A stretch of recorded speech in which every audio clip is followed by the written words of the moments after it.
بسم اللہ الرحمن الرحیم۔ شروع کرتا ہوں اللہ کے نام سے جس کے قبضے میں میری جان ہے۔ آج کی ویڈیو حضرت محمد صلی اللہ علیہ وسلم کا واقعہ غار ثور کا۔ حضرت ابو بکر صدیق رضی اللہ تعالی عنہ کس طرح آپ صلی اللہ علیہ وسلم کے ساتھی بنے، آج کی پوری ڈیٹیل کے ساتھ ویڈیو ہے آپ تک پہنچا رہے ہیں۔ آپ ہمارے یوٹیوب چینل کو سبسکرائب کر لیں اور گھنٹے کے بٹن کو بھی ضرور دبا دیں۔ شکریہ۔ چلتے ہیں ویڈیو کی طرف تاکہ ہر آنے والی ویڈیو آپ تک پہنچتی رہے اچھے واقعات کی۔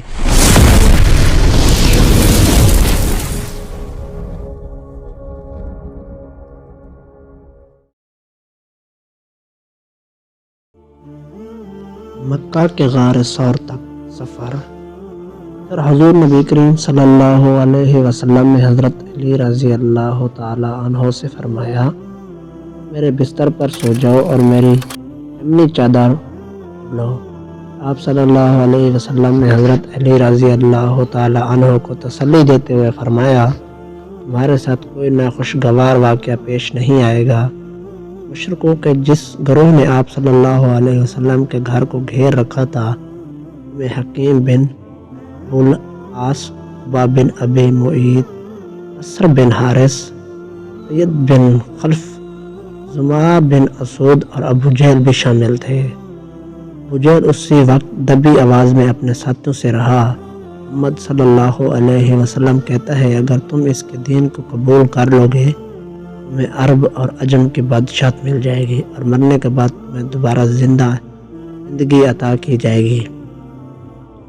وہاں تمہارے لیے ایسی جنتیں ہوں گی، ایسے باغات ہوں گے جیسے وطن کے باغات ہیں، لیکن اگر تم میری پیروی نہیں کرو گے تو تم سب تباہ ہو جاؤ گے۔ مرنے کے بعد دوبارہ زندہ کیے جاؤ گے تو تمہارے لیے وہاں جہنم کی آگ تیار ہوگی، اس میں تمہیں جلایا جائے گا۔ نبی اکرم صلی اللہ علیہ وسلم کے یہ الفاظ سن لیے آپ یہ کہتے ہوئے گھر سے نکلے، میں یقیناً یہ بات کہتا ہوں۔ اس کے بعد آپ صلی اللہ علیہ وسلم نے اپنی مٹھی میں کچھ مٹی اٹھائی اور یہ آیات تلاوت فرمائی۔ ترجمہ یاسین۔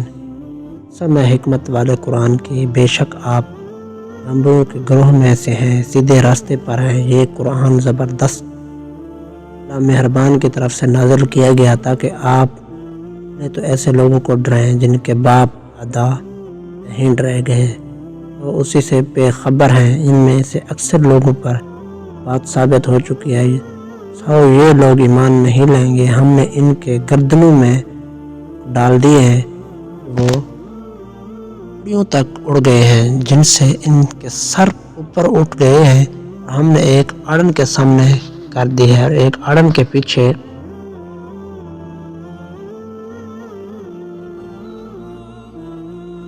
کر دی ہے، جس سے ہم نے انہیں ہر طرف سے گھیر لیا ہے، وہ دیکھ نہیں سکتے۔ یہ سورۃ یاسین کی آیات 1 تا 9 کا ترجمہ ہے۔ ان آیات کی برکت سے اللہ تعالیٰ نے کفار وقت پر کر دیا، وہ حضرت محمد صلی اللہ علیہ وسلم کو اپنے سامنے سے جاتے ہوئے نہ دیکھ سکے۔ حضور صلی اللہ علیہ وسلم نے جو مٹی پھینکی تھی وہ ان سب کے سروں پر گری ہوئی، ایک بھی ایسا نہ بچا جس پر مٹی نہ گری ہو۔ قریش کو پتہ چلا کہ حضور صلی اللہ علیہ وسلم ان کے سروں پر خاک ڈال کر جا چکے ہیں تو سب کے گھر کے اندر داخل ہوئے۔ آپ صلی اللہ علیہ وسلم کے بستر پر حضرت علی رضی اللہ تعالی وہ چادر اوڑے سو رہے تھے۔ یہ دیکھ کر وہ بولے، خدا کی قسم یہ تو اپنی چادر اوڑے سو رہے ہیں۔ لیکن جب چادر الٹی گئی تو بستر پر حضرت علی رضی اللہ تعالی عنہ نظر آئے۔ مشرکین حیرت زدہ رہ گئے۔ انہوں نے حضرت علی رضی اللہ تعالیٰ عنہ سے پوچھا، تمہارے صاحب کہاں ہیں؟ مگر انہوں نے کچھ نہ بتایا۔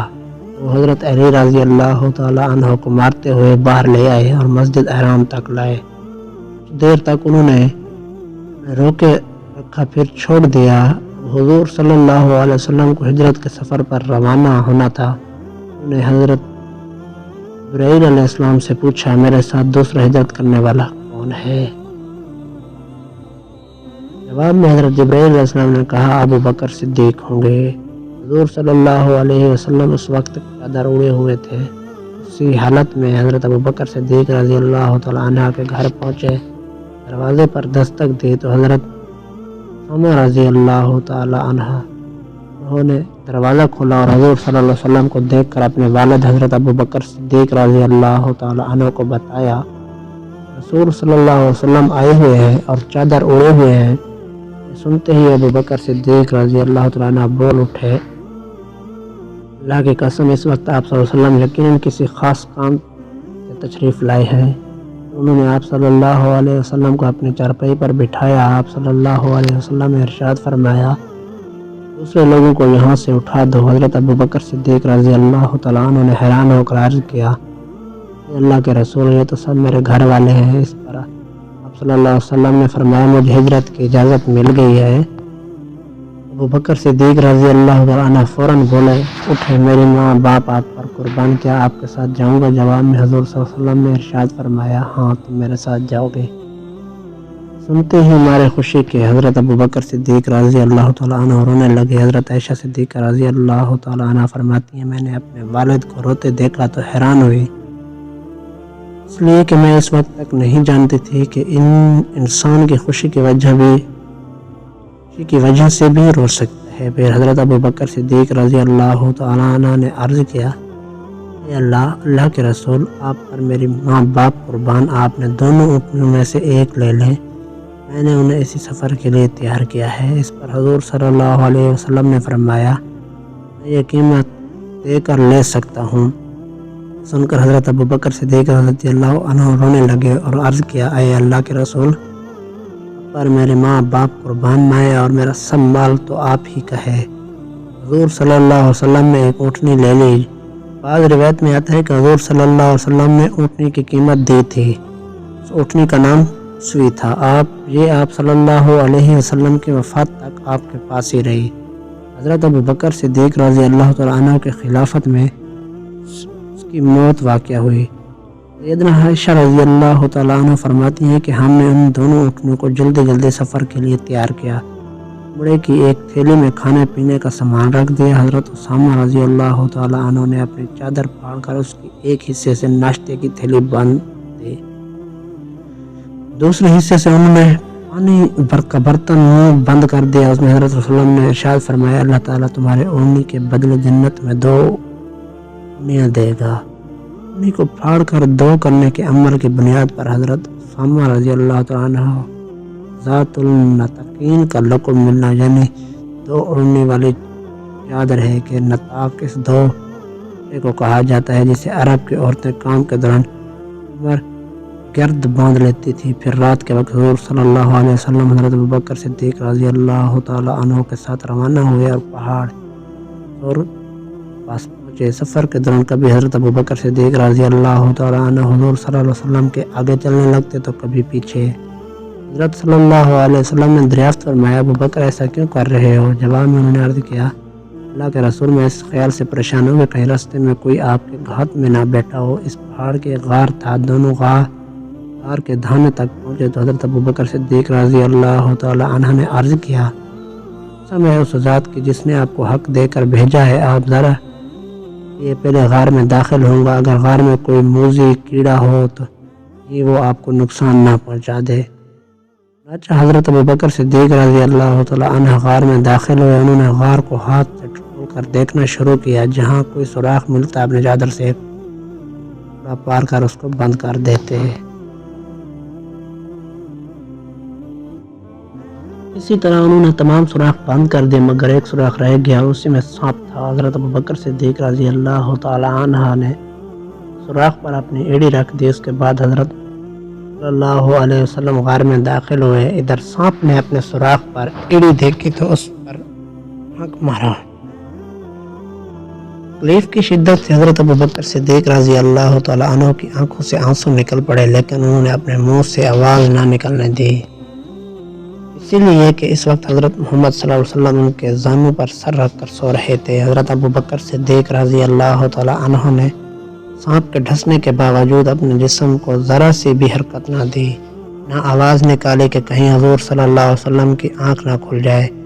ہم آنکھ سے آنسو نکلنے کو وہ اسی طرح نہ روک سکے۔ وہ حضور صلی اللہ علیہ وسلم پر گرے، ان کے گرنے سے حضور نبی کریم صلی اللہ علیہ وسلم کی آنکھ کھل گئی۔ آپ صلی اللہ علیہ وسلم نے حضرت ابوبکر صدیق رضی اللہ تعالیٰ عنہ کی آنکھوں میں آنسو دیکھے تو پوچھا، ابوبکر کیا ہوا؟ انہوں نے جواب دیا، میرے ماں باپ قربان، مجھے سانپ نے ڈس لیا ہے۔ آپ صلی اللہ علیہ وسلم نے اپنا لعاب دان سانپ کے کاٹنے کی جگہ پر لگا دیا، اس سے تکلیف اور زہر کا اثر فوراً دور ہو گیا۔ صبح ہوئی، حضرت محمد صلی اللہ علیہ وسلم کو حضرت ابوبکر رضی اللہ عنہ کے جسم پر چادر نظر نہ آئی تو دریافت، ابوبکر چادر کہاں ہے؟ انہوں نے بتایا، اللہ کے رسول، میں نے چادر پھاڑ پھاڑ کر غار کے سوراخ بند کی ہے۔ آپ صلی اللہ علیہ وسلم نے دعا کے لیے ہاتھ اٹھا دیے اور فرمایا، اے اللہ، ابوبکر کو جنت میں میرا ساتھی بنانا۔ اسی وقت اللہ تعالیٰ نے وحی کے ذریعے خبر دی کہ آپ کی دعا قبول کر لی گئی ہے۔ قریش کے لوگ نبی کریم صلی اللہ علیہ وسلم کی تلاش میں اسی غار کے قریب پہنچے۔ ان میں سے چند ایک جلدی سے آگے بڑھ کر غار میں جھانکنے لگے۔ غار کے دہانے پر انہیں مکڑی کا جالا نظر آئے، ساتھ ہی 2 جنگلی کبوتر نظر آئے۔ اس پر ان میں سے ایک نے کہا، اس غار میں کوئی نہیں ہے۔ ایک روایت میں یوں آیا کہ امیہ بن خلف بھی تھا، اس نے کہا، اس غار کے اندر جا کر دیکھو۔ کس نے جواب دیا، غار کے اندر جا کر دیکھنے کی کیا ضرورت ہے؟ غار کے منہ پر بہت جالے لگے ہوئے ہیں، اگر وہ اندر جاتے تو یہ جالے باقی نہ رہتے، نہ یہاں کبوتر کے انڈے ہوتے۔ حضرت ابوبکر صدیق رضی اللہ تعالیٰ عنہ نے جب ان لوگوں کو غار کے دہانے پر دیکھا تو آپ رو پڑے اور بھی آواز میں بولے، اللہ کی قسم، میں اپنی جان کے لیے نہیں روتا، میں تو اس لیے روتا ہوں کہ کہیں یہ لوگ آپ کو تکلیف نہ پہنچائیں۔ اس پر نبی اکرم صلی اللہ علیہ وسلم نے ارشاد فرمایا، ابوبکر غم نہ کرو، اللہ ہمارے ساتھ ہے۔ اس وقت اللہ تعالیٰ نے حضرت ابوبکر صدیق رضی اللہ تعالیٰ عنہ کے دل کو سکون بخش دیا۔ حالات میں ابوبکر صدیق رضی اللہ تعالیٰ عنہ کو پیاس محسوس ہوئی۔ انہوں نے حضرت صلی اللہ علیہ وسلم سے اس کا ذکر کیا تو آپ نے ارشاد فرمایا، اس غار کے درمیان میں جاؤ، پانی پی لو۔ کہ اکبر رضی اللہ تعالیٰ عنہ اٹھ کر غار کے درمیان میں پہنچے، وہاں انہیں اتنا بہترین پانی ملا کہ شہد سے زیادہ میٹھا، دودھ سے زیادہ سفید، مشک سے زیادہ خوشبو والا تھا۔ انہیں اس میں پانی پیا۔ جب وہ واپس آئے تو حضرت محمد صلی اللہ علیہ وسلم نے ان سے فرمایا، اللہ تعالیٰ نے جنت کے نہروں کے نگران فرشتے کو حکم فرمایا، غار کے درمیان میں جنت الفردوس سے ایک چشمہ جاری کر دے تاکہ اس میں پانی پی سکو۔ یہ سن کر حضرت ابوبکر صدیق رضی اللہ تعالیٰ عنہ حیران ہوئے اور عرض کیا کہ اللہ کے نزدیک میرا اتنا مقام ہے؟ آپ صلی اللہ علیہ وسلم نے ارشاد فرمایا، ہاں، بلکہ اے ابوبکر، اس سے بھی زیادہ، قسم ہے اس ذات کی جس نے مجھے حق پیغام ساتھ نبی بنا کر بھیجا ہے، وہ شخص جو تم سے بغض رکھے جنت میں داخل نہیں ہوگا۔ عرض قریش مایوس ہو کر غار ثور سے ہٹ آیا اور سہیلی علاقوں کی طرف چلے گئے۔ ساتھ ہی انہوں نے اعلان کر دیا، جو شخص محمد صلی اللہ علیہ وسلم یا ابوبکر گرفتار کرے یا قتل کرے، اس سے 100 اونٹ انعام میں دیا جائے گا۔ صلی اللہ علیہ وسلم اور ابوبکر صدیق رضی اللہ تعالیٰ عنہ اس غار میں 3 دن تک رہے۔ اس دوران ان کے پاس ابوبکر رضی اللہ تعالیٰ عنہ کے بیٹے عبداللہ رضی اللہ تعالیٰ عنہ بھی آتے جاتے رہے۔ یہ اس وقت عمر تھے مگر حالات کو سمجھتے تھے۔ اندھیرا پھیلنے کے بعد یہ غار میں آ جاتے اور منہ اندھیرے فجر کے وقت وہاں سے واپس آ جاتے۔ اس قریش یہ خیال کرتے کہ انہوں نے رات اپنے گھر میں گزاری ہے۔ اسی طرح قریش کے درمیان دن بھر جو باتیں ہوتی تھی یہ سنتے اور شام کو حضرت محمد صلی اللہ علیہ وسلم کے پاس پہنچ کر بتا دیتے۔ حضرت ابوبکر صدیق رضی اللہ تعالیٰ کے غلام حضرت عامر بن فہیرہ رضی اللہ تعالیٰ تھے۔ یہ پہلے طفیل نامی ایک شخص کے غلام تھے۔ جب یہ اسلام لے آئے تو طفیل نے ان پر ظلم ڈھانا شروع کیا اور حضرت ابوبکر صدیق رضی اللہ عنہ نے اس سے انہیں خرید کر آزاد کرا دیا۔ یہ حضرت ابوبکر صدیق رضی اللہ عنہ کی بکریاں چرایا کرتے تھے۔ یہ بھی ان دنوں غار تک آتے جاتے رہے۔ شام کے وقت اپنی لکڑی لے کر وہاں پہنچ جاتے تھے اور رات کو وہیں رہتے۔ صبح منہ اندھیرے حضرت عبداللہ رضی اللہ عنہ کے جانے کے بعد یہ وہاں سے اپنی بکریاں اسی راستے سے واپس لاتے کہ ان کے قدموں کے نشانات مٹ جائیں۔ ان 3 راتوں تک کا برابر یہی معمول رہا گیا۔ ایسا حضرت ابوبکر صدیق رضی اللہ تعالیٰ عنہ ہدایت پر کرتے تھے۔